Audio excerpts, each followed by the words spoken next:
Bismillahirrahmanirrahim. Assalamualaikum warahmatullahi wabarakatuh. Innal hamdalillah nahmaduhu wa nasta'inuhu wa nastaghfiruh wa nastahdihi wa natubu ilaihi wa na'udzu billahi min shururi anfusina wa sayyiati a'malina may yahdihillahu fala mudilla lahu wa man yudlil fala hadiya lahu wa ashhadu an la ilaha illallah wahdahu la syarika lahu wa ashhadu anna Muhammadan abduhu wa rasuluh sallallahu alaihi wa ala alihi wa sahbihi wa man sara ala nahjihi wa iqtafa bi atharihi ila yaumiddin. Amma ba'du. Ma'asyiral ummahat, para jemaah ibu-ibu Majelis Ta'lim Masjid Darussalam At-Taqwa yang semoga senantiasa diberikan rahmat, keberkahan serta penjagaan oleh Allah Subhanahu wa taala. Alhamdulillah ibu-ibu sekalian, kita bersyukur kepada Allah Subhanahu wa taala yang telah melimpahkan kepada kita di siang hari yang berbarokah ini kenikmatan terbesar. Di antaranya adalah nikmat Islam, nikmat iman, dan nikmat kemudahan untuk selalu istiqomah di atas ketaatan kepada Allah Subhanahu wa taala. Tidak pernah bosan kita berdoa dan berharap kepada Allah Subhanahu wa taala sebagaimana Allah Subhanahu wa taala telah menghidupkan kita semua di atas Islam. Semoga Allah Subhanahu wa taala juga kelak mewafatkan kita semua di atas Islam. Dan semoga seluruh ketaatan yang kita kerjakan diterima oleh Allah Subhanahu wa taala dan Allah jadikan sebagai pemberat timbangan pada hari kiamat kelak. Salawat dan salam semoga senantiasa tercurahkan kepada Rasul kita, panutan terbesar kita, suri tauladan terbaik kita, Muhammad ibnu Abdillah al-Qurashi al-Hashimi sallallahu alaihi wasallam, beserta seluruh keluarga besar beliau, para sahabat-sahabat beliau radhiyallahu anhum ajma'in, dan orang-orang yang mengikuti beliau dengan baik hingga hari kiamat kelak. Ibu-ibu sekalian rahimani wa rahimakumullah. Apa kabar Bu? Alhamdulillah sehat Bu ya. Lagi batuk Bu, lagi musim kalau kata dokter mah. Enaknya kalau berobat ke dokter tuh paling enak kalau dengar dokter ngomong lagi musim, biasa ini mah. Ya mudah-mudahan ya batuk-batuk dikit masih bisa ibadah, masih bisa ke majelis ta'lim, dan mudah-mudahan kita selalu dijaga oleh Allah Subhanahu wa taala dan urusan kita dimudahkan dan diberkahi oleh Allah Subhanahu wa taala. Ibu sekalian, di siang hari ini kita akan meneruskan insyaallah pelajaran kita. Dan kami belum sempat memfotokopi materi, tapi tidak masalah ya, untuk hari ini buku tulisnya kembali terpakai lagi, bisa mencatat lagi. Nanti insya Allah akan difotokopikan oleh panitia ya Bu Yana ya, insya Allah ya, oleh panitia akan dibagi, dicetak 1000 lembar insya Allah ya, biar yang hadir kepancing banyak gitu.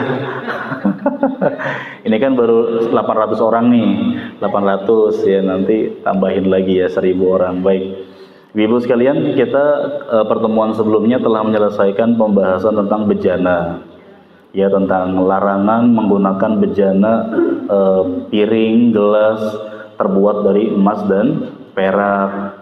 Ya, tapi kalau digunakan untuk selain makan dan minum maka boleh. Misalkan untuk pajangan atau untuk, yang penting bukan untuk makan, bukan untuk minum, bukan untuk meletakkan makanan dan minuman. Ini dibolehkan. Ya, kemudian kita masuk kepada bab terbaru, yaitu bab toharoh atau bersuci untuk sholat. Bersuci untuk sholat.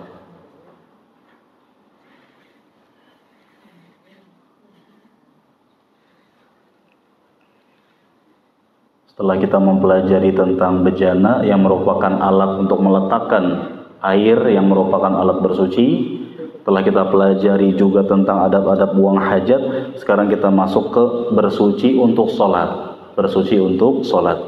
Sebelumnya Ibu, saya mengajak ibu-ibu untuk kembali mengulang sedikit aja tentang apa yang dimaksud dengan toharoh. Kan kita masih bahas bab toharoh.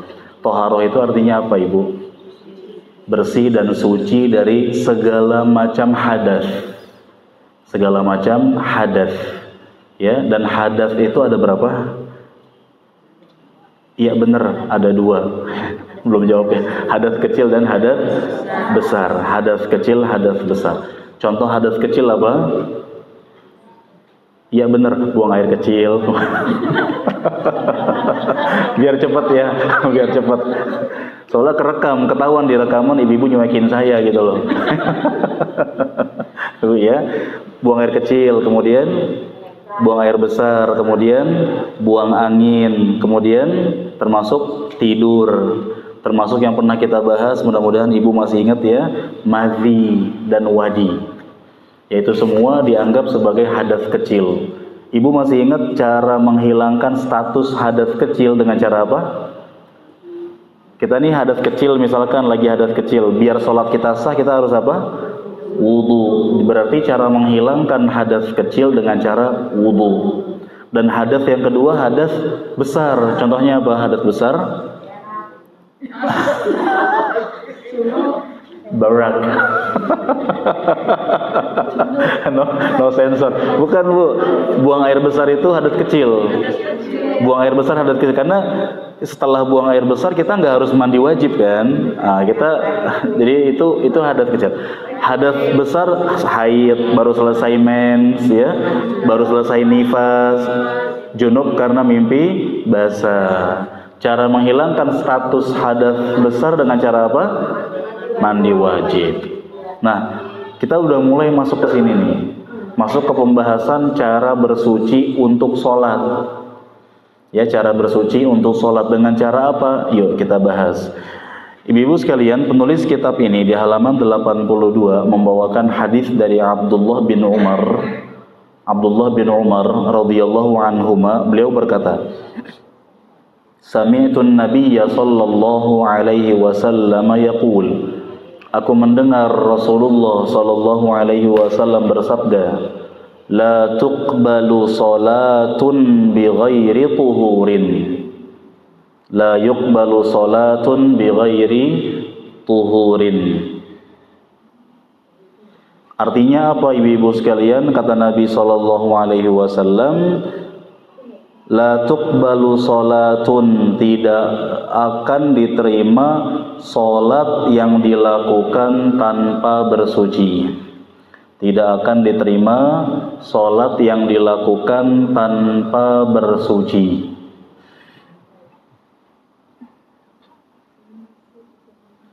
Tidak akan diterima salat yang dilakukan tanpa apa? Tanpa bersuci. Baik.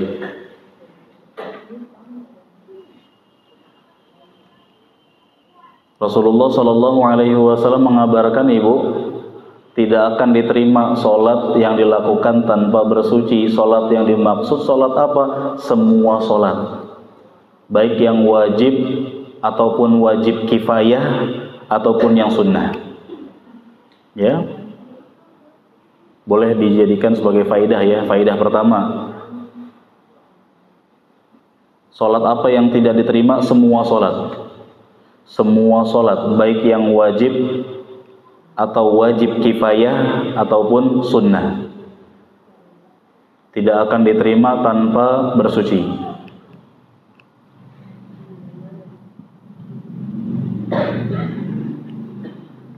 Dalam kurung hukum asalnya. Hukum asalnya.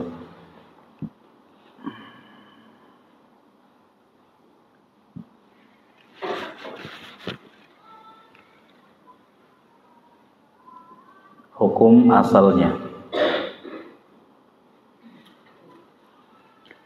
Faidah yang ketujuh, nggak ada yang bantah, tumben. Yang kedua, masya Allah, yang kedua Bu ya. Udah dikit pada ngantuk lagi. Ya, faidah yang kedua Ibu, bersuci yang dimaksud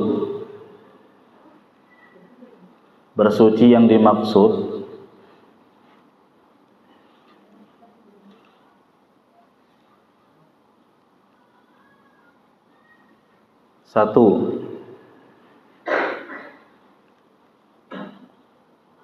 berwudu untuk hadas kecil. Berwudu untuk hadas kecil. 2. Mandi wajib untuk hadas besar. Mandi wajib untuk hadas besar.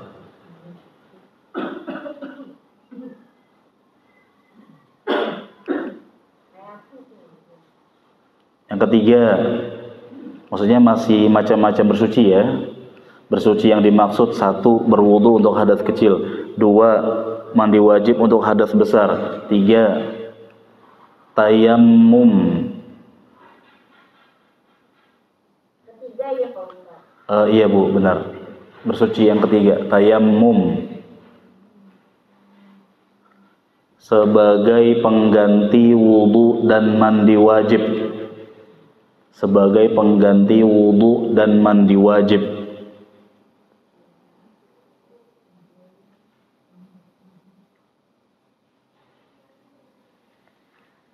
Sebagai pengganti wudu dan mandi wajib. Ya, itu faedah yang kedua ya Bu. Ya, yang faedah yang kedua. Ada faedah bener ya. Nggak ngeprank ini mah asli.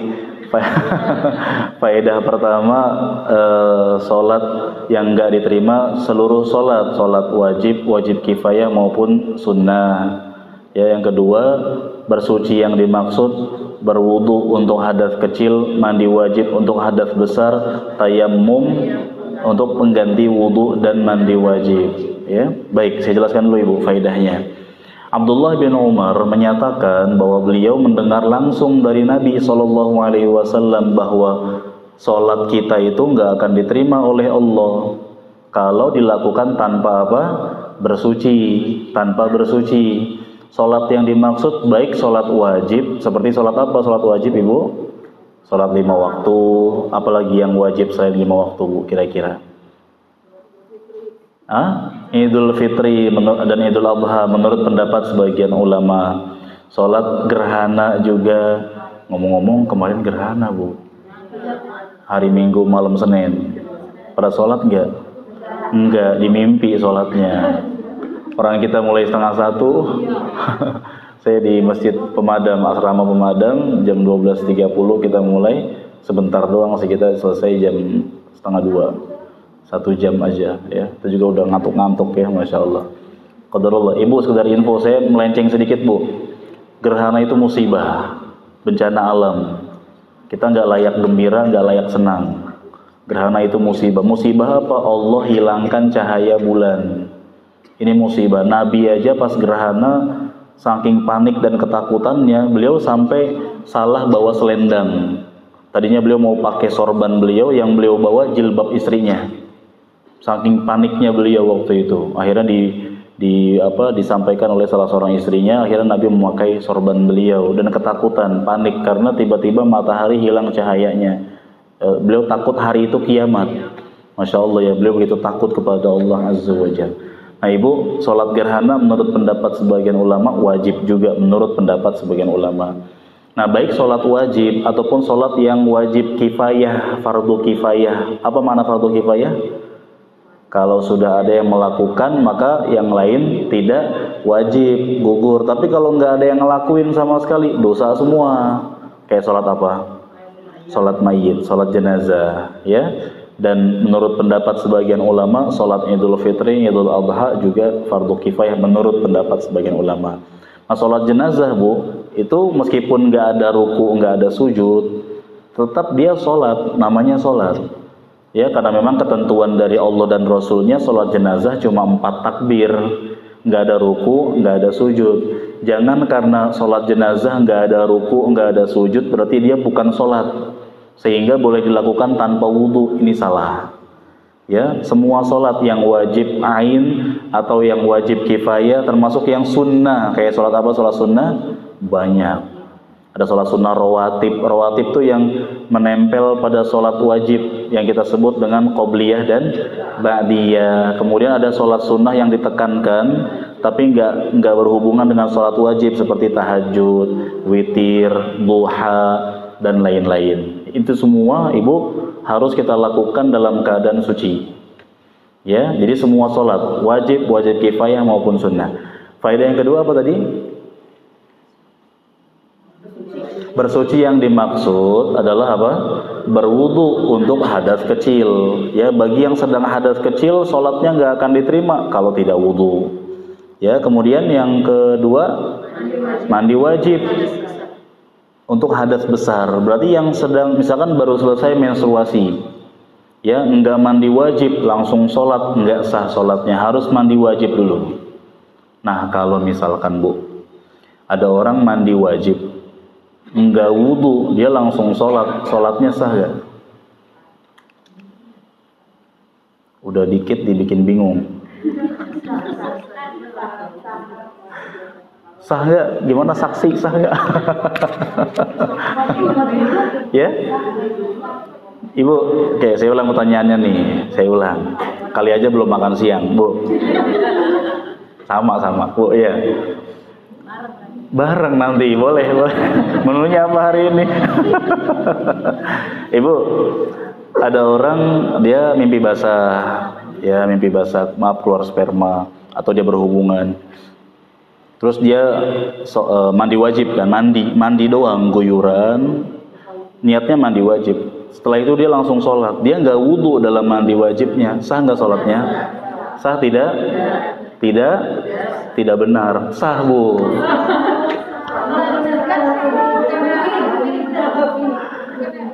Yang benar, yang nggak benar umroh insya Allah. Amin ya. Ibu, sekedar info ya, tapi nanti kita babnya ada kok, tenang aja, rinciannya juga ada. Tapi sekedar info dari sekarang saya sampaikan Ibu, mandi wajib itu kan menghilangkan hadas besar. Pertanyaannya Ibu, hadas besar dengan hadas kecil lebih besar mana? Namanya aja besar, hadas besar.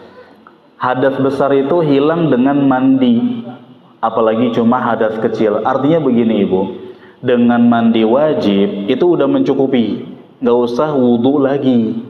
Kecuali Ibu udah selesai mandi wajib nih, udah rapi, ya kan, terjadi hadas kecil seperti buang air kecil dan seterusnya, berarti harus wudhu lagi. Tapi kalau misalkan buang air kecilnya, buang anginnya terjadi di tengah-tengah, mandi wajibnya belum selesai ini, baru mungkin guyur badan, kepala belum diguyur, baru guyur badan terus buang air kecil, nggak apa-apa, cukup cebok saja, kemudian teruskan mandi wajibnya. Jadi kalau kita mandi wajib, cukup mandi aja, nggak usah wudhu, itu sudah sangat mencukupi. Ya begitu ya kata para ulama, karena dia menghilangkan hadas yang besar, apalagi yang kecil. Tapi kalau ibu mau wudhu lagi ya silahkan, tapi wudhunya jangan kayak ada anggapan karena belum sah kalau nggak pakai wudhu.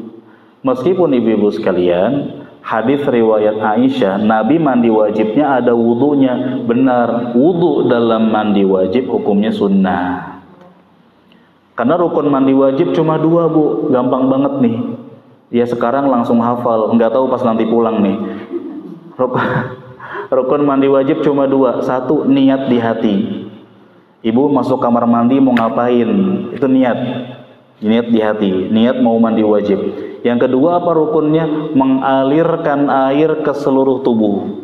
Kata kasarnya Bu begini, ada orang junub nih, dia niat mandi wajib 1. Yang kedua, nyebur ke kolam renang sampai basah semua, sah mandi wajibnya. Segitu mudahnya. Ya, perkara nanti dia buang air kecil atau apa itu kan urusan belakangan. Tapi kalau murni untuk mandi wajibnya saja, minimal 1 niat, yang kedua apa? Mengalirkan air ke seluruh tubuh, basahin badan, gitu aja. Adapun nanti cara yang sunnahnya bagaimana? Sunnahnya nanti ada wudhunya, ada pijat-pijat kepalanya, itu sunnah semua. Tapi asalnya mah guyuran aja. Nanti kan ada nih perinciannya di babnya. Nabi ketika mandi wajib, cuci kemaluan, cuci tangan, wudhu, usap-usap kepala, guyur badan, cuci kaki. Lupa, ya udah nggak apa-apa, guyuran aja, niatnya mandi wajib. Karena kalau nggak pakai niat, mandinya ibu mandi biasa.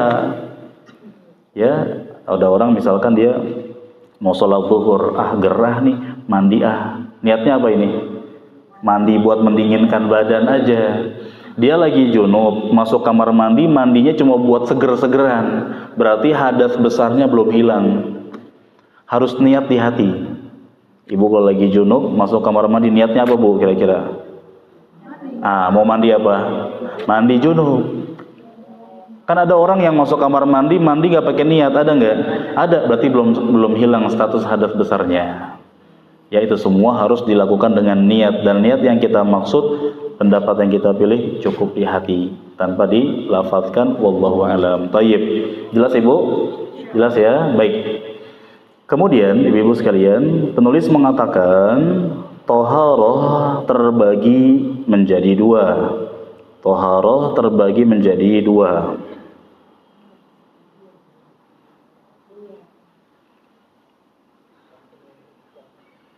Yang pertama, toharoh dengan air. Toharoh terbagi menjadi dua. Yang pertama, toharoh dengan air.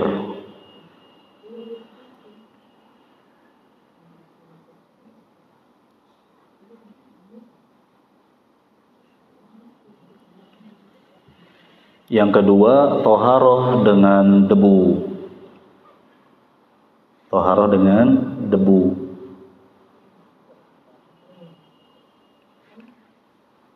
Yang diistilahkan dengan apa? Tayammum. Tayammum ya. Nanti ada pembahasannya juga, insya Allah. Ya, karena kita belum masuk ke pembahasannya, tapi kali aja ibu butuh banget tayammum. Sekarang saya spill Bu, caranya gampang banget. Ya, niat di hati, ya niat di hati. Kemudian ibu ke area yang ada debunya. Ini nggak ada debunya nih, ini nggak ada. Ya, tembok kita yang keramik juga nggak ada. Cari yang ada debunya. Di mana? Nggak usah jauh-jauh, tuh di jok motor kita nih nanti. Ada debunya nih. Ya, karena ada pembangunan. Ya. Atau boleh juga di tanahnya. Itu yang Nabi lakukan. Tepuk dengan kedua telapak tangan Bu begini. Ya. Ini misalkan area yang ada debunya nih. Tepuk. Ada pasirnya kan? Tiup dulu. Ya, nggak pakai pasirnya banget, enggak. Tiup. Tersisa debu-debunya kan. Nah, ibu boleh pilih mau muka dulu, mau tangan dulu, silakan. Ya, mau wajah dulu, mau telapak tangan dulu, silakan. Mau telapak tangan dulu satu kali, ya, langsung ke muka. Ya, mau tepuk lagi juga silakan. Ya, yang diusap cuma wajah dan telapak tangan sampai sepergelangan. Ya, jadi nggak ada yang namanya tayamum usap kepala, kaki, ya tidak. Baik ya. Terus kalau mandi wajib tayamumnya gimana? Guling-gulingan? Enggak. Ya, mudah banget Bu, mudah banget. Ibu misalkan ke toilet umum lagi di mall atau tempat jalan-jalan, ya, setelah buang air kecil tempat wudunya nggak ada airnya, misalkan begitu. Atau kalaupun ada airnya kebetulan pumpnya lagi rusak jadi air tanah banget. Ini suci tapi tidak mensucikan kan? Maka boleh tayamum, silakan. Kalau memang nggak ada air, atau ibu lagi ada air, cuma lagi nggak enak badan. Kalau kena air tambah parah sakitnya, boleh tayamum, silakan. Atau misalkan airnya mah ada, tapi karena pump lagi gangguan, lagi rusak, airnya kayak cappuccino. Cappuccino hambar, atau cappuccino kopi susu tapi hambar. Airnya coklat banget, nggak bisa dipakai. Udah coklat berminyak, nggak bisa dipakai. Boleh tayamum, silakan. Dan caranya mudah kayak tadi, usap cuma wajah dan kedua telapak tangan. Itu Bu bisa menjadi pengganti wudhu dan mandi wajib. Ya, mandi wajib. Tinggal nanti maaf ya, kalau ada misalkan bekas najis di tempat keluarnya, ya dibersihkan pakai tisu kan bisa. Ya, kata kasarnya ceboknya pakai tisu, silahkan. Jadi sebelum tayamum misalkan kita mau ceboknya dengan tisu boleh. Ya, begitu pula yang selesai menstruasi. Selesai menstruasi, ingin dibersihkan cuma dengan tisu basah saja, silahkan. Setelah itu, mandi wajibnya nggak bisa karena nggak ada air. Tayamum. Setelah tayamum, dia boleh sholat, bahkan boleh juga bercampur dengan suami. Ya, ini perinciannya nanti ada, kita akan sampaikan, tapi caranya sudah saya sampaikan sekarang. Jadi bisa kita praktekkan ya Ibu ya. Baik. Kemudian, Tadi toharoh terbagi menjadi dua, toharoh dengan air dan toharoh dengan debu. Dan toharoh dengan air ada dua macam. Toharoh dengan air ada dua macam.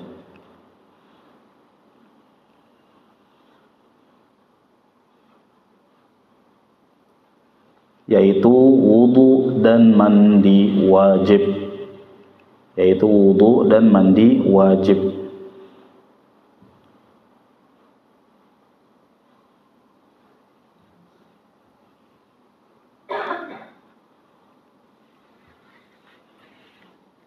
Kenapa sih dinamain mandi wajib, Bu? Karena wajib mandi. Ya karena wajib mandi ya. Berarti ada mandi haram ya. Wajib haram. Baik, mandi wajib ya karena memang wajib mandi. Kan hukum asalnya memang mandi itu nggak diwajibkan menurut pendapat sebagian ulama. Jadi gini Bu, misalnya gini. Kita kan yang namanya orang Indonesia biasa mandi sehari 2 kali sampai 3 kali. Misalnya Bu, ada orang nggak mandi-mandi, secara hukum asal boleh-boleh aja. Tapi ada dalam sebuah hadis kata Nabi SAW minimal sepekan sekali. Ini membantu banget Bu bagi orang-orang Arab zaman dulu. Di Jazirah Arab kan airnya susah, minim. Tapi Allah maha baik kepada hambanya, air susah, tapi di Arab itu panasnya panas kering, bukan lembab kayak Indonesia. Di Indonesia kan kita nggak mandi sekali aja udah lembab banget, lengket sana sini. Di Arab enggak, panasnya panas kering. Jadi Allah maha baik kepada hambanya, ada kesulitan, ada kemudahan juga. Nah tapi kata Nabi SAW minimal kalian mandi sepekan sekali. Ya sepekan sekali. Jadi sekiranya kita nggak mandi-mandi pun sebenarnya nggak ada masalah, nggak dosa juga. Tinggal nanti ya suami tahan apa enggak kan gitu, Bu ya. Nah kemudian ada namanya mandi wajib, berarti orang itu harus mandi. Ya ketika apa perinciannya nanti ada ya seperti yang sudah kita sampaikan sebelumnya. Nah toharoh dengan air Ibu ada dua, yang pertama wudu, yang kedua mandi wajib. Yang akan kita bahas terlebih dahulu adalah tentang wudu. Maka kita masuk kepada bab terbaru, bab wudu. Bab wudu.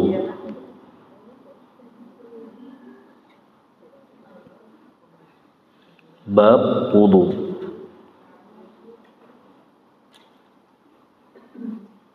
Dan penulis langsung membawakan di bab wudu ini yang pertama tata cara berwudu. Tata cara berwudu.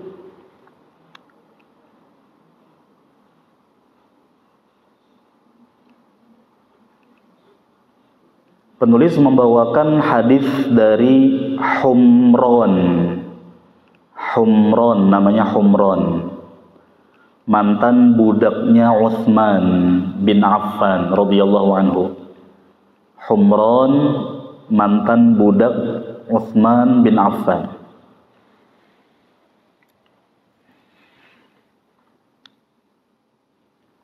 Mantan budak itu dalam bahasa Arab di hadis biasa diistilahkan dengan maula.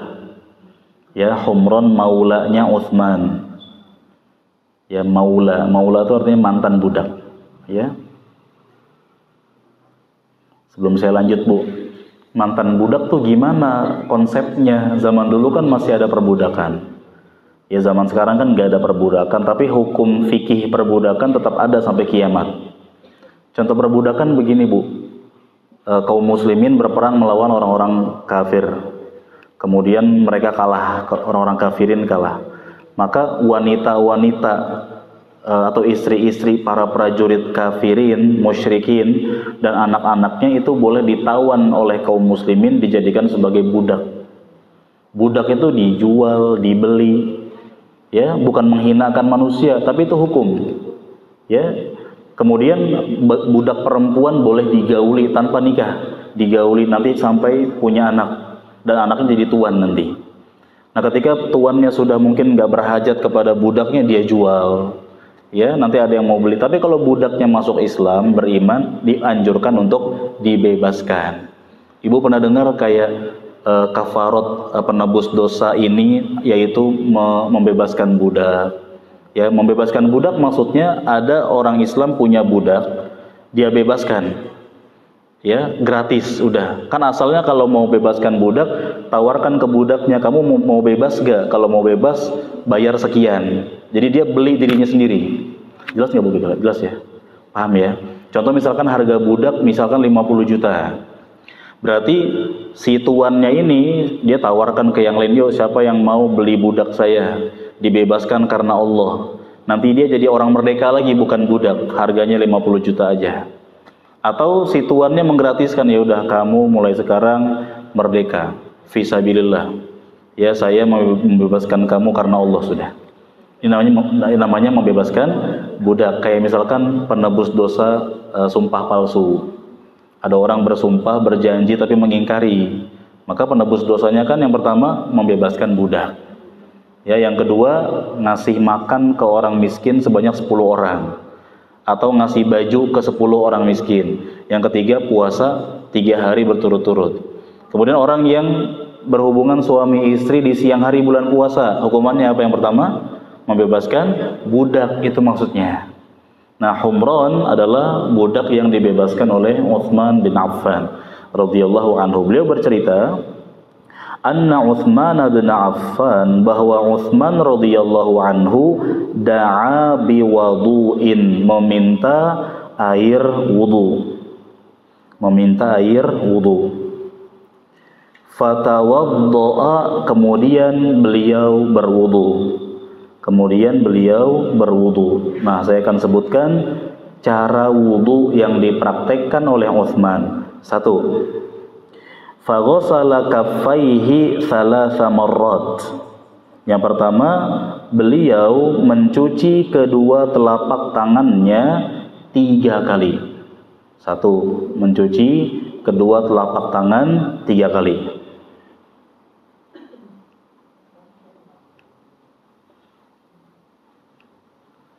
Tambahkan dalam kurung sunnah.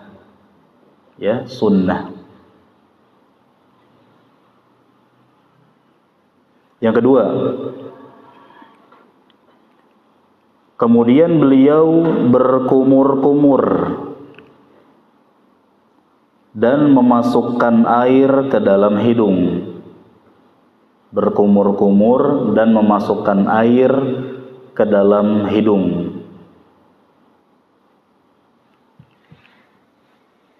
Memasukkan air ke dalam hidung istilahnya istinsyaq. Istinsyaq. Memasukkan air ke dalam hidung istilahnya istinsyaq.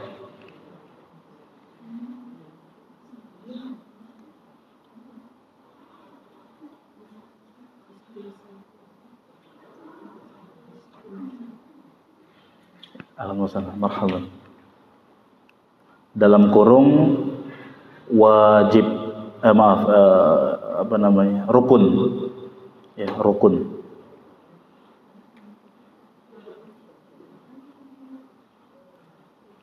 Rukun itu Ibu masih ingat gak apa makna rukun? Rukun. Kalian yang rukun ya jangan berantem gitu. Tahu makna rukun gak Bu? Rukun sholat, rukun wudu, yang akur, ya bukan itu Bu ya. Rukun dalam ibadah maksudnya apa? Sesuatu yang harus dipenuhi dalam ibadah. Sesuatu yang harus dipenuhi di dalam ibadah. Rukun itu artinya sesuatu yang harus dipenuhi di dalam ibadah.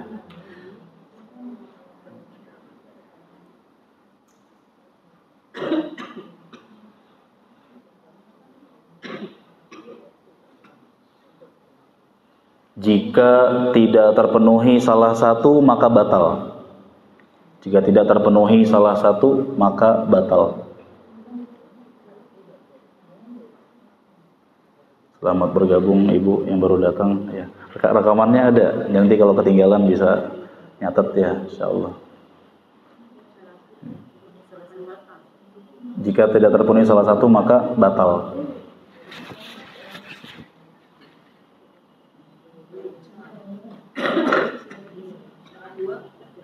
Ya, satu, apalagi dua. Salah satu aja nggak batal, apalagi salah dua ya. Apalagi salah semua. Baik, kita lanjut Ibu. Pertama tadi kan mencuci kedua telapak tangan 3 kali. Yang kedua apa? Berkumur-kumur dan memasukkan air ke dalam hidung. Istilahnya apa? Istinsyaq. Yang berikutnya, kemudian mencuci wajah 3 kali. Mencuci wajah 3 kali.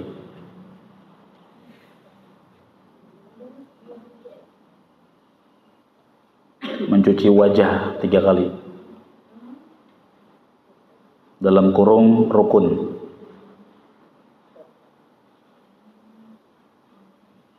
Sekedar info lagi nih Bu, basuhan 3 kali itu sunnah dalam wudhu. Ibu nggak mesti 3 sebenarnya.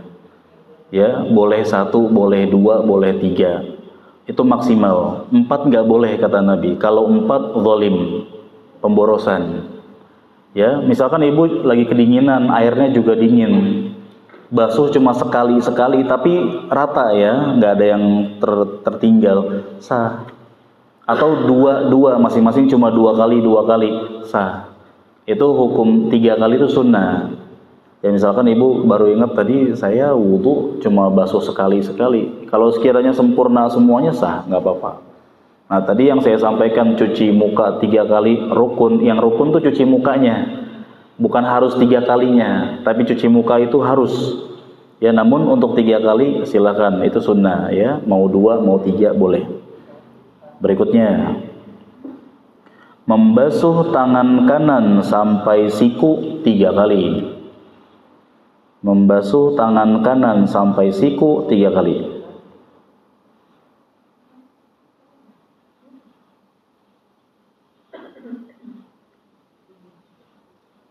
Masih di poin yang sama ya Bu, jangan ke baris baru dulu, masih di poin yang sama. Kemudian membasuh tangan yang kiri 3 kali juga. Kemudian membasuh tangan kiri 3 kali juga.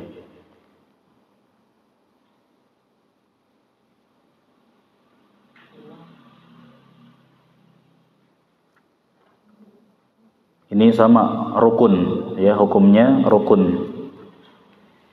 Nanti saya ulang lagi ya, saya jelaskan lagi.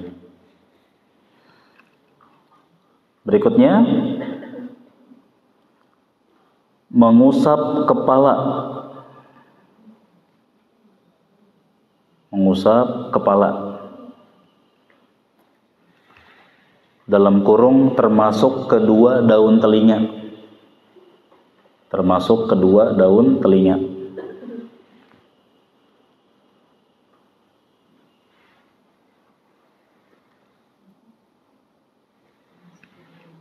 Sebanyak 1 kali. Ya, sebanyak 1 kali.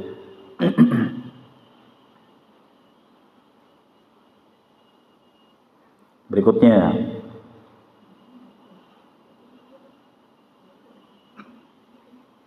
mencuci kaki kanan sampai mata kaki.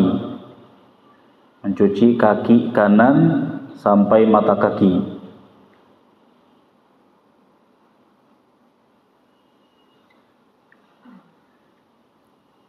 Sebanyak 3 kali.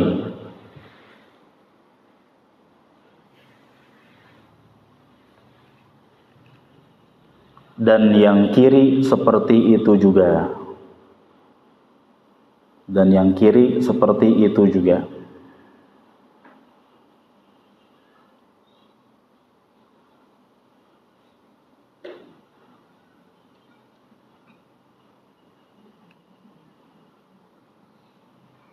Ya. Bawahnya. Kemudian beliau mengatakan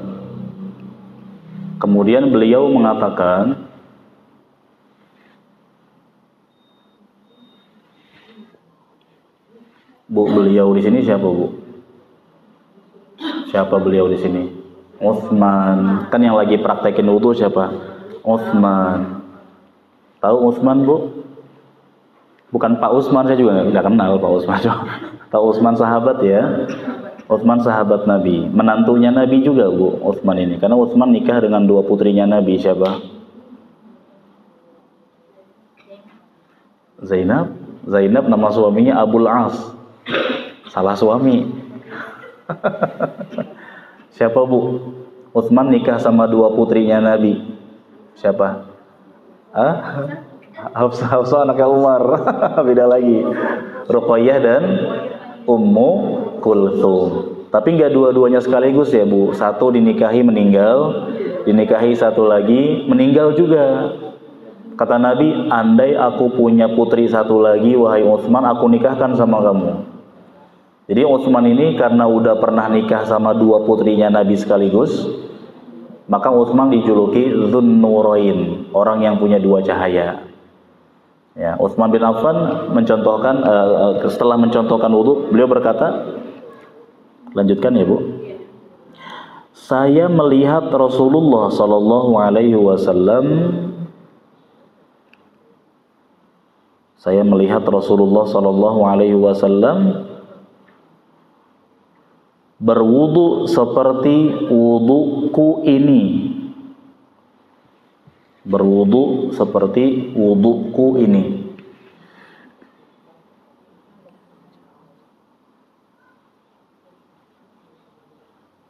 Lalu bersabda.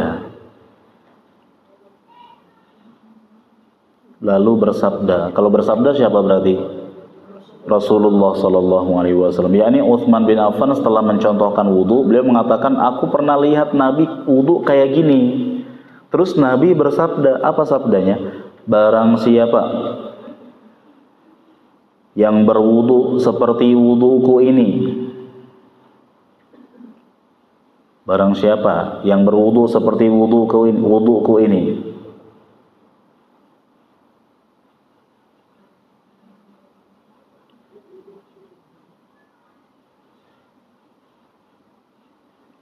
Kemudian melaksanakan sholat 2 rakaat.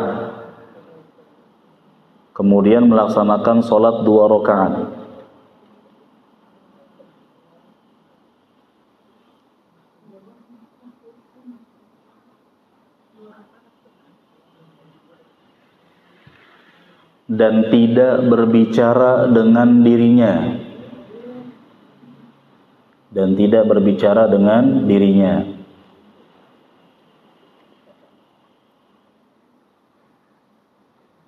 Dalam kurung khusyuk. Ya, khusyuk.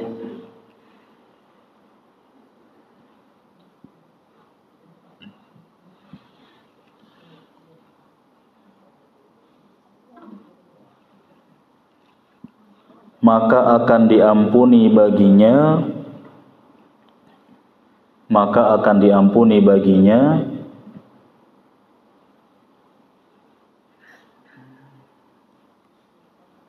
dosa-dosa yang telah lalu.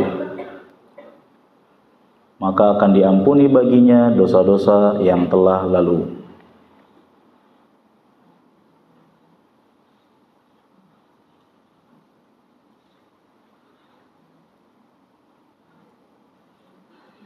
Bawahnya lagi, Imam Ibnu Syihab berkata,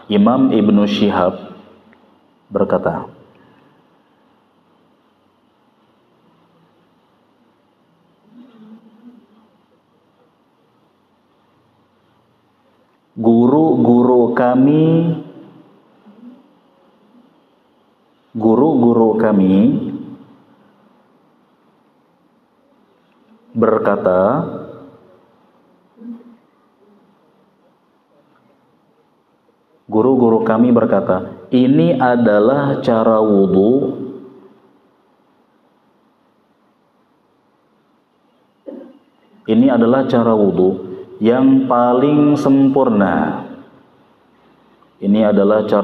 yang paling sempurna.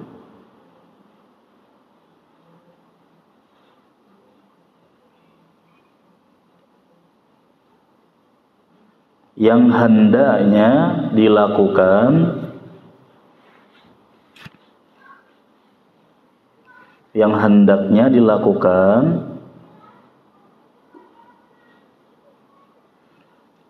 oleh seseorang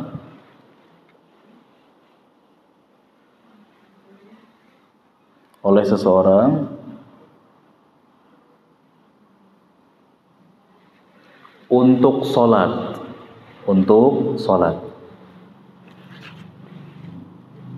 Baik, saya jelaskan Ibu. Humron yakni mantan budaknya Utsman bercerita bahwa Utsman minta air wudu. Lalu Utsman wudu, praktekin depan Humron, praktekin depan orang-orang yang menyaksikannya. Cara wudunya gimana? Satu apa tadi Ibu? Mencuci kedua telapak tangan, langsung mencuci kedua telapak tangan, Bu. Berarti Utsman saat itu enggak baca bismillah dan enggak melafadzkan niat-niat apapun karena niat dalam hati. Utsman enggak baca bismillah, makanya Ibu, nanti para ulama tuh berbeda-beda pendapat dalam masalah hukum baca bismillah untuk wudu. Ada yang mengatakan sunnah, ada yang mengatakan wajib. Yang mengatakan wajib nanti memakai dalil yang kita juga akan baca nanti. Yang mengatakan sunnah berarti bismillah itu kan nggak wajib. Alasannya apa? Ini hadisnya Utsman. Utsman mencontohkan wudu enggak bismillah, langsung cuci kedua telapak tangan. Gimana caranya Ibu? Kita usap-usap kedua telapak tangan kita sampai pergelangan tangan begini. Anggap depan saya ada air atau keran. Ibu buka keran, buka dikit aja, terus matiin lagi. Buka dikit, matiin lagi. Ya, kemudian usap-usap. Ya. Namanya cuci sih. Kalau cuci resikonya, kalau kalimat cuci dalam wudu itu harus ada air yang ngalir-ngalir, Bu. Ya, kalau usap itu kan cukup basahin aja. Nanti buat kepala. Kalau yang namanya cuci harus ada air yang mengalir. Ibu buka keran, ya, tutup lagi, kemudian dicuci. Jadi harus ada air-air yang ngalirnya, Bu. Ya. Buka lagi, tutup lagi, cuci. Dipijat-pijat begini biar merata. Ini hukumnya sunnah. Ya, hukumnya sunnah. Kalaupun lupa nggak apa-apa. Tapi sangat bermanfaat Ibu untuk membersihkan kotoran karena kita nggak tahu sebelum wudu kita ngapain. Apalagi kalau bangun tidur, lebih ditekankan lagi, lebih sunnah lagi. Ya, tapi kata Nabi SAW, kalau kita bangun tidur itu jangan langsung mencelupkan tangan kita ke bak mandi. Tapi cuci tangan dulu dengan air khusus. Misalkan Ibu di kamar mandi ada kerannya, jadi tangan jangan langsung megang gayung ke bak mandi, tapi cuci tangan dengan keran khusus dulu. Kenapa? Karena kata Nabi SAW, kalian itu nggak tahu tadi malam tangannya kemana. Ya, maka kalau bangun tidur jangan langsung nyelup ke bak mandi, cuci tangan dulu. Ya, kalau di rumahnya nggak ada keran, langsung adanya bak mandi, ngambil gayungnya berarti harus kecelup dulu tangannya, cuci mungkin dengan air minum dan lain sebagainya. Yang penting cuci dulu tangannya. Ya, baru kemudian boleh ambil gayung ya atau celupkan tangan ke bak mandinya. Baik, cuci tangan 3 kali, ini sunnah. Yang kedua apa Ibu? Setelah mencuci kedua telapak tangan, kumur-kumur dan memasukkan air ke dalam hidung. Ibu ada 2 cara nih. Cara pertama, Ibu langsung ambil 1 cidukan, buat kumur-kumur dan masukkan ke hidung bersamaan. Kalau susah boleh dipisah, kumur-kumur dulu 3 kali, baru masukkan air ke hidung 3 kali. Cara yang menggabungkannya begini, 1. Ambil air Bu di keran, ya kira-kira cukup. Masukkan ke mulut dan ke hidung bersamaan. Dan yang di hidung sedot dengan kencang. Sakit memang, sakit, tapi lama-lama biasa. Ya, awalnya sakit, lama-lama nanti terbiasa. Ya, masukkan, sedot dengan kencang. Yang di hidung buang dengan tangan kiri. Dan yang di mulut kumur-kumurkan, buang. Aduh susah, ya udah dipisah. Kumur-kumur dulu. Kumur-kumur 3 kali. Kemudian masukkan air ke dalam hidung. Ambil air, hisap dengan kencang Bu. Serot, ya, sampai kotoran hidungnya nanti keluar. Sakit awalnya tapi nggak apa-apa, lama-lama nanti terbiasa. Kan kayak ada nyampe ke otak ya rasanya Bu ya, nggak apa-apa, nanti lama-lama terbiasa. Ya, kemudian kalau memang nggak bisa, tapi kalau bisa lebih utama digabung Bu, 1 cidukan untuk ke mulut dan ke hidung bersamaan. Itu lebih efisien dalam penggunaan air, nggak melakukan nggak terjerumus kepada pemborosan. Baik, ini hukumnya rukun Bu, nggak boleh ditinggalkan. Ya, kumur-kumur dan masukkan air ke dalam hidung hukumnya rukun. Ya, hukumnya rukun, nggak boleh ditinggalkan. Kalau ditinggalkan, pendapat sebagian ulama mengatakan batal wudunya. Baik, berikutnya apa? Mencuci wajah berapa kali? 3 kali.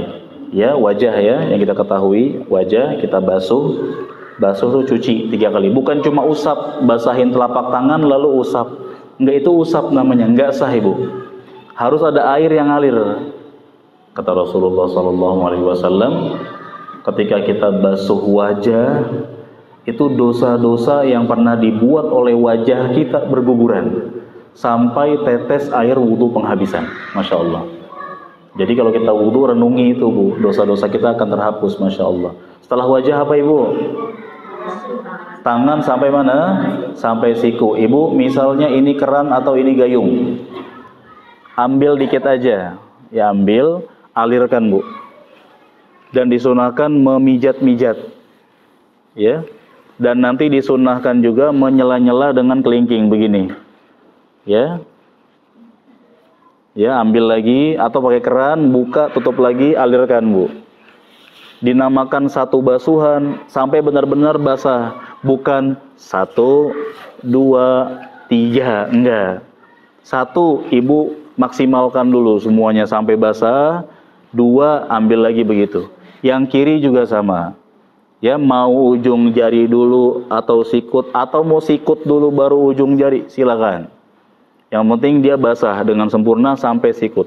Kalau kata Abu Hurairah radhiyallahu anhu, kalau mau lebihkan silahkan sampai ke lengan atas dalam rangka memperpanjang cahaya di hari kiamat.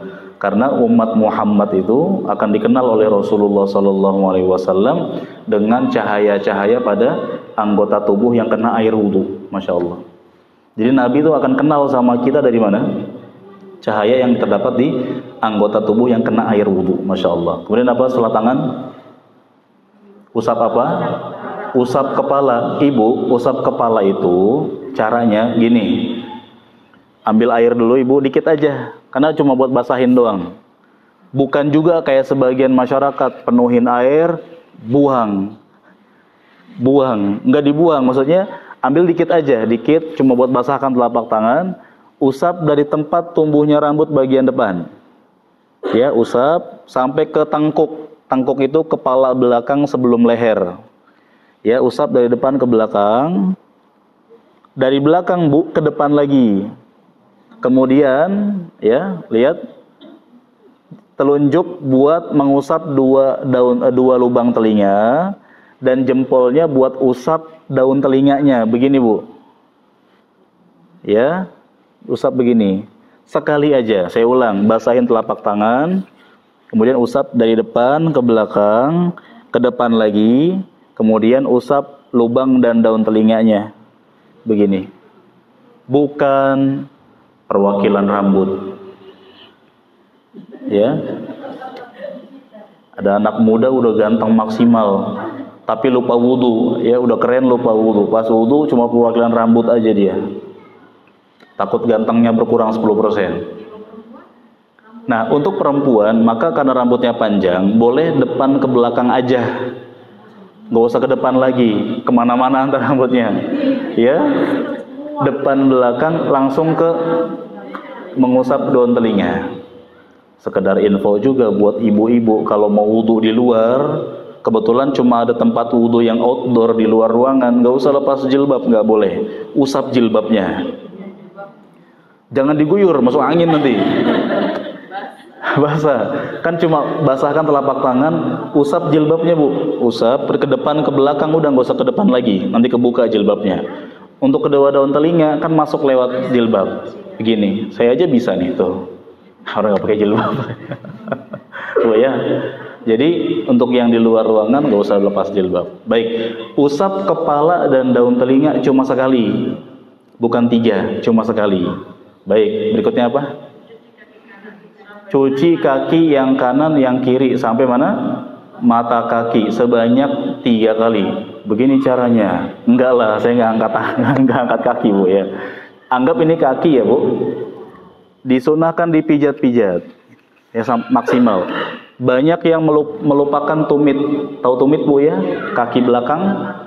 Apalagi kalau misalkan wudunya pakai keran nih Bu, keran disodorin begini, buka kaki sodorin gini doang, belakangnya nggak basah.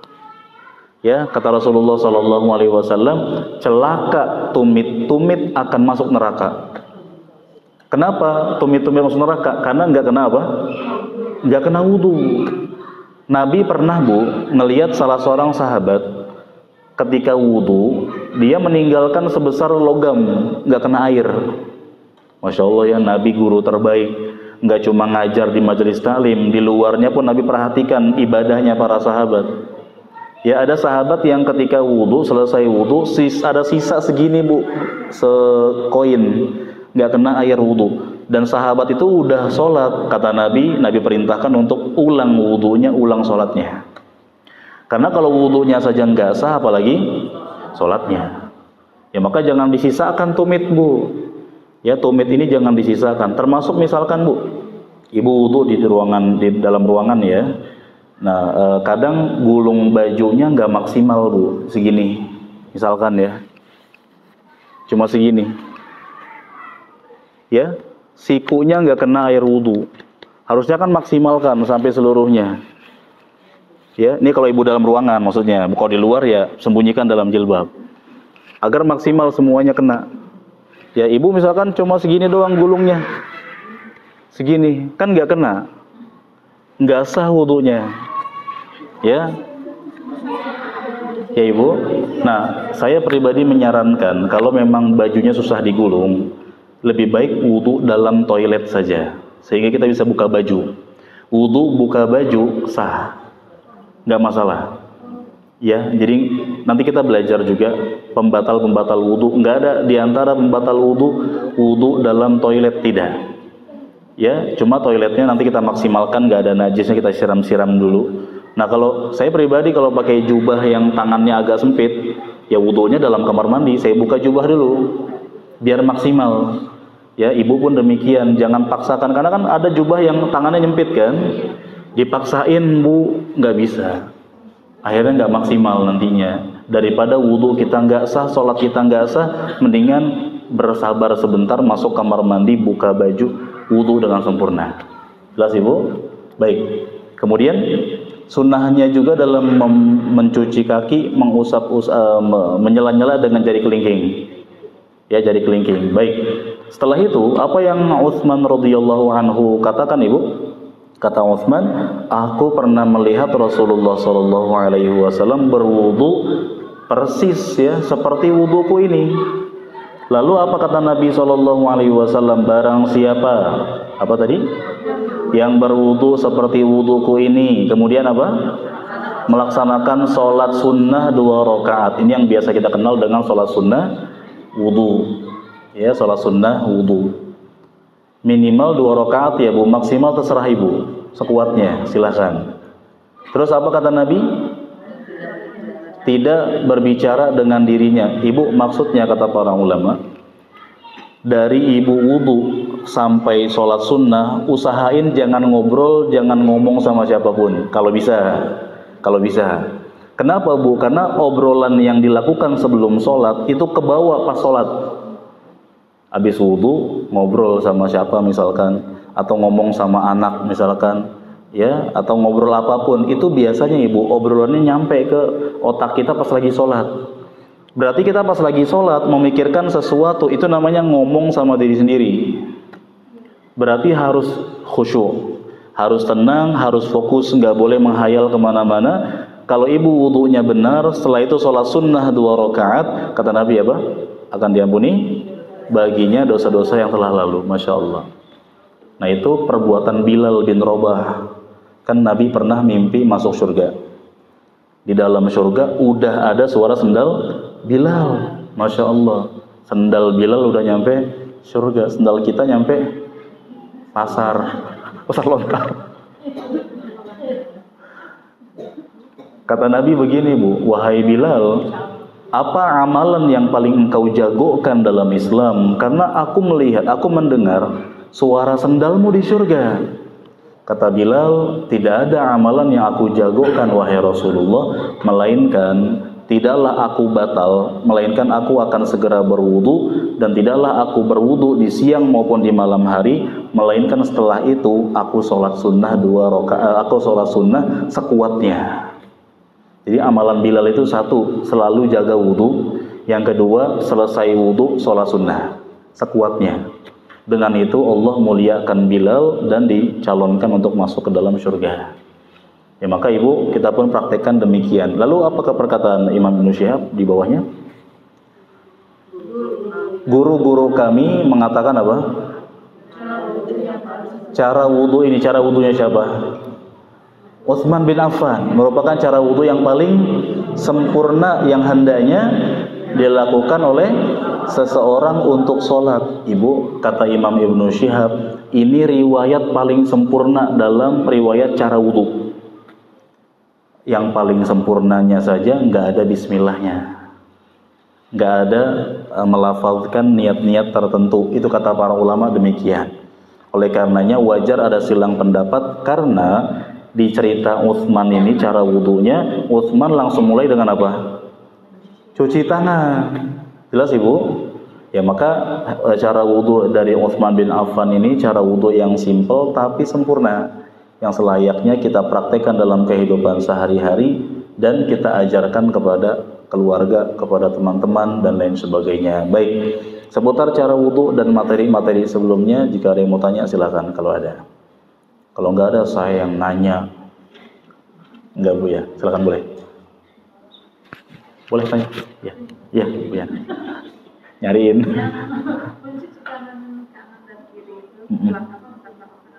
Tangan sampai siku ya. Baik, bagus sekali.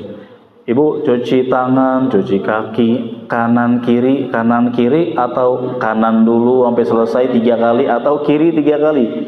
Maka yang Nabi biasa lakukan adalah kanan dulu 3 kali, baru kemudian kiri. Karena Aisyah radhiyallahu anha bercerita, Rasulullah Shallallahu Alaihi Wasallam sangat suka mendahulukan yang kanan-kanan. Dalam hal apa? Diantaranya dalam hal bersuci, berwudu. Maksudnya dahulukan yang kanan-kanan. Dalam mandi wajib, guyuran yang kanan-kanan. Termasuk dalam memandikan jenazah, mandiin yang sebelah-sebelah kanan dulu.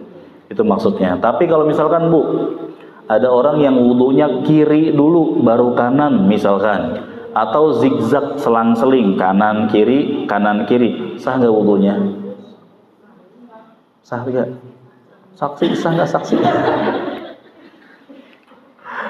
Sah nggak Bu kira-kira? Yang wajib cuci tangannya atau kanan kirinya? Cuci tangannya. Adapun mendahulukan yang kanan daripada yang kiri, hukumnya sunnah menurut pendapat sebagian ulama. Jadi usahakan sih kanan dulu. Tapi misalkan kadang-kadang Bu, orang lagi wudhu kan sambil pikirannya kemana-mana, ya lagi galau parah gitu kan, wudhu tapi bengong gitu loh dia, akhirnya kiri dulu, ya sah-sah saja, nggak apa-apa. Lagi mikir, lagi sedih, kapan ya aku punya gudang emas misalkan gitu Bu ya, akhirnya kiri dulu, sah wudunya, nggak masalah. Lagi yang lain boleh? Di luar nurul boleh Bu. Silakan boleh. Ya, ya. Perempuan gak usah minta maaf ya. Silakan Bu. Oh baik. Berapa? Puluhan tahun ya.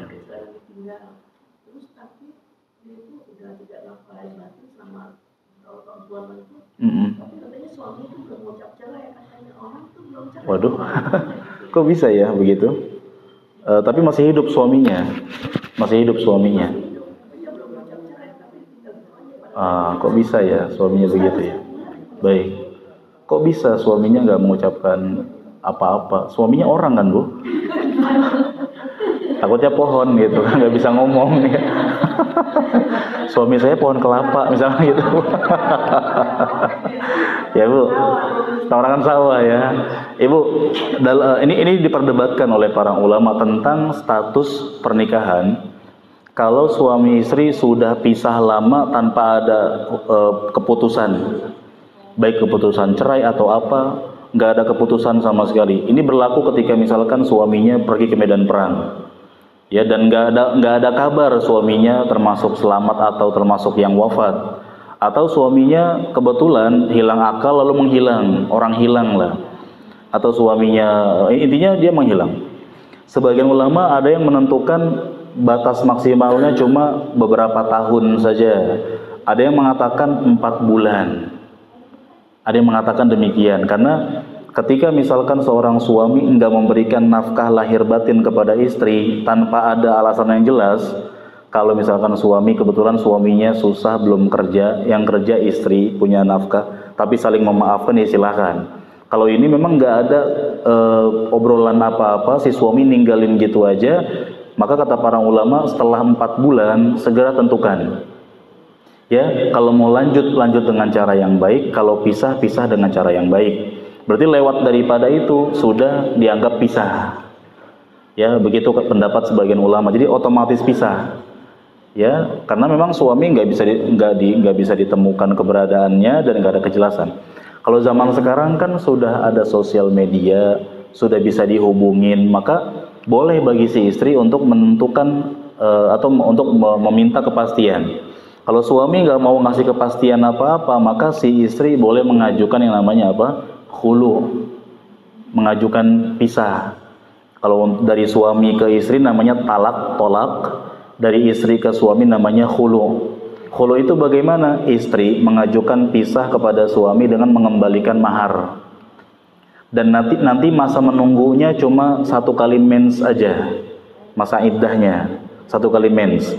Setelah itu fasakh, udah rusak hubungan pernikahannya, nggak bisa balikan lagi. Nah maka di sini kalau ternyata memang pisahnya itu pisah cerai hidup, si suami masih ada, tapi pisahnya nggak ada omongan apa-apa, dalam hal ini si istri segera minta atau ajukan cerai ke suaminya. Ah itu dia, berarti secara hukum dia sudah bisa boleh nikah lagi, silahkan gitu loh. Ya karena sudah berlarut-larut. Jadi sebagian ulama menentukan cuma 4 bulan, sebagian ya 4 bulan. Walaupun nggak ada perkataan, ya. Karena sebenarnya ibu, perbuatan saja sudah mencerminkan perkataan. Dalam artian si suami pergi gitu aja, meskipun dia diam, itu menunjukkan perkataannya. Sebagaimana ibu, ada suami sama istri cerai nih. Karena setelah cerai nggak langsung diusir kan, ada masa menunggu namanya, masa iddah. Masa menunggu bagi cerai hidup itu 3 kali mens. Baru 1 kali mens mereka berdua saling suka lagi, langsung bercampur tanpa ada omongan.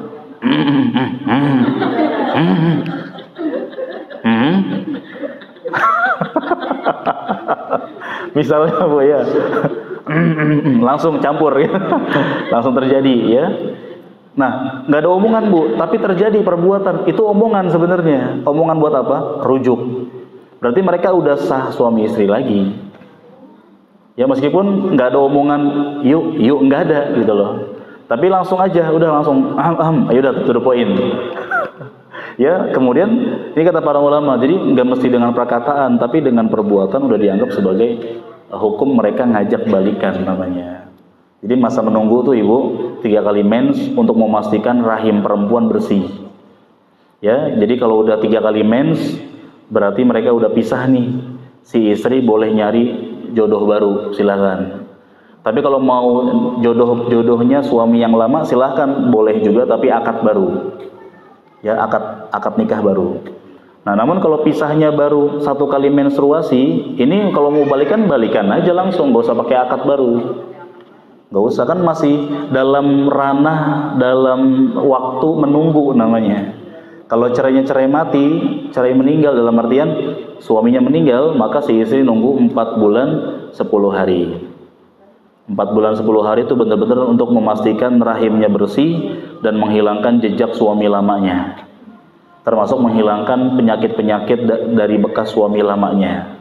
Itu hikmahnya. Jelas ibu? Baik, yang lain silakan, ada lagi? Bu, yang belakang dulu Bu ya. Habis ini Ibu yang silakan, boleh. Ya.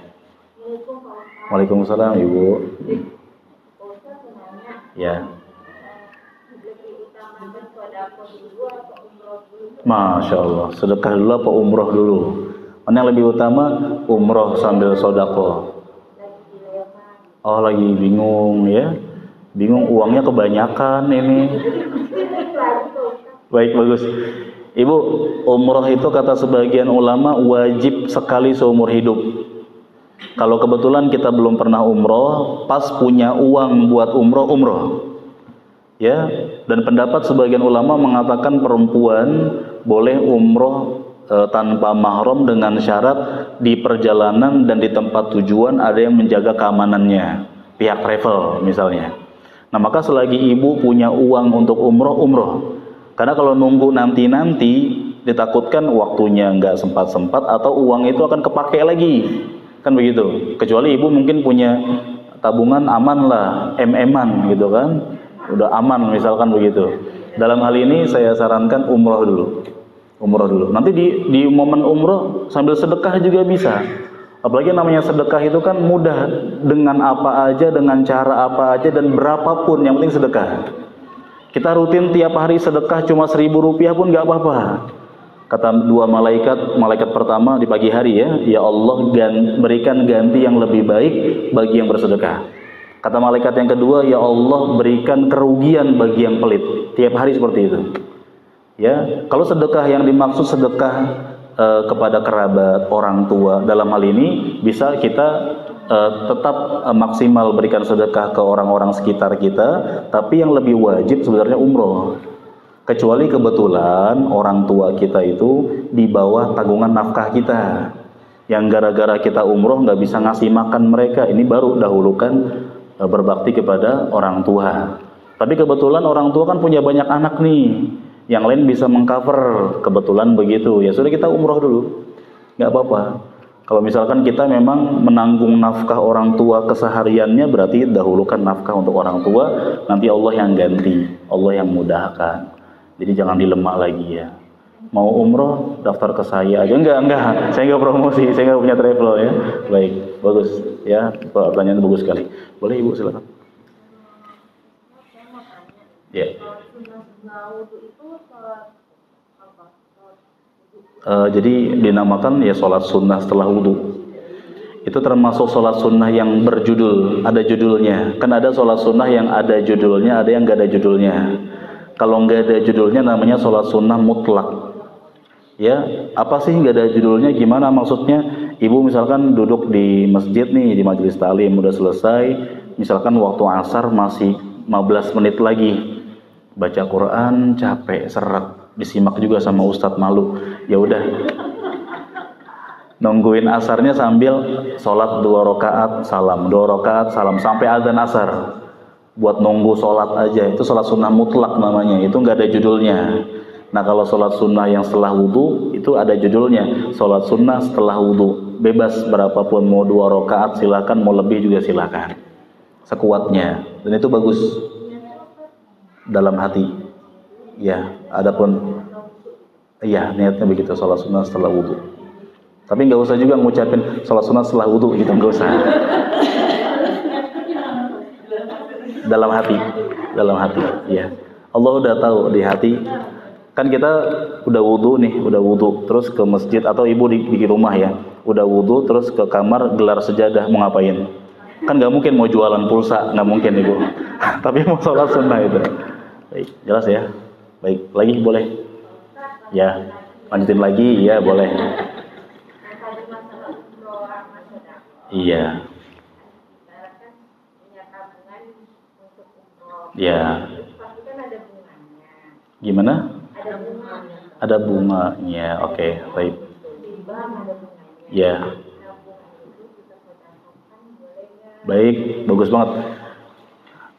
Kelebihan daripada manfaat hutang piutang ini disebut dengan riba atau bunga. Kita nggak boleh mengkonsumsi buat diri sendiri, tapi boleh buat orang lain, tapi resikonya nggak ada pahala sedekah. Nggak pahala sedekah. Jadi kalau kita mau ngasih boleh, orang lain yang menerima nggak haram. alla taziru waziratun wizra ukhra. Seseorang nggak akan nanggung dosa orang lain. Dalam artian seorang suami punya harta hasil riba, dia nafkahin ke anak istrinya nggak dosa. Tapi kalau dimakan sendiri sama dia itu yang dosa. Nah, maka kalau ibu misalkan dari hasil nabung ada lebihannya dari bank, itu jangan ibu pakai sendiri, boleh sedekahkan ke orang lain, tapi tadi resikonya bukan pahala sedekah, karena itu harta yang tidak baik. Sedangkan Nabi bersabda Allah hanya menerima yang thayyib, yang baik-baik. Makanya diarahkan oleh sebagian ustadz-ustadz kita buat bangun jalan, ya bangun WC umum, ya fasilitas umum yang dipakai sama banyak orang. Tapi jangan berharap nanti saya dapat pahala dari sini, tidak. Ya, apalagi misalkan lebihan bunganya itu dipakai buat umroh atau haji, ini fatal sekali. Ya jangan dipakai, karena Allah hanya menerima yang thayyib. Kalau dipakai umroh sama orang lain boleh, nggak apa-apa. Kalau buat kita yang pakai ini, kita kan nabung, dapat riba, dapat bunga, kita pakai nih buat umroh atau haji, jangan. Kalau kita ngasih ke orang, misalkan ibu bunganya lebihnya 30 juta, kasih ke saya terima.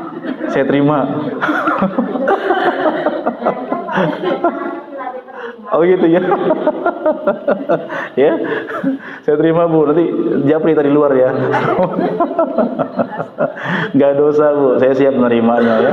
Baik. Untuk sedekah, nyari pahala sedekah nggak bisa.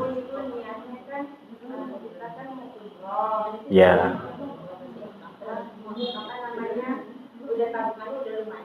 Ya, itu buat umroh biarin, itu buat umroh. Lebihannya kasihlah ke orang tua, ke siapa.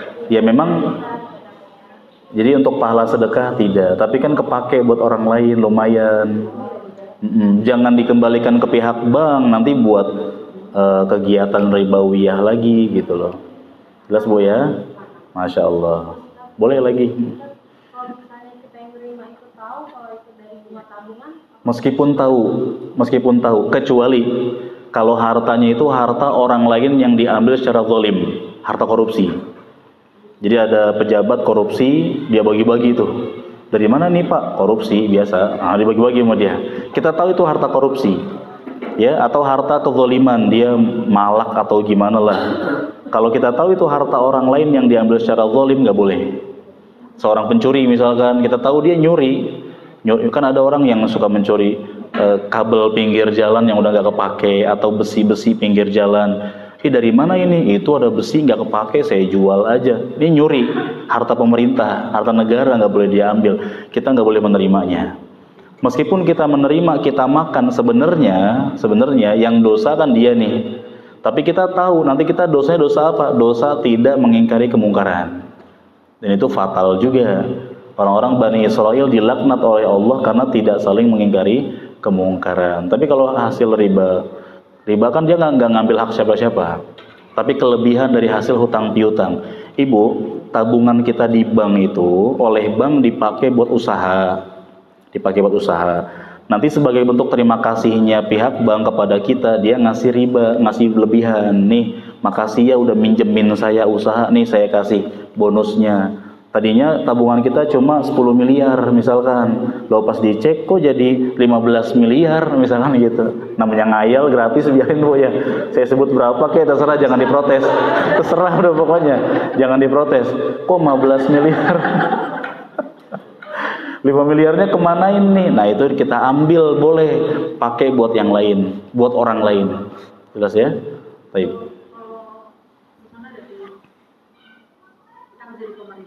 Ya. Dari mana? Ya.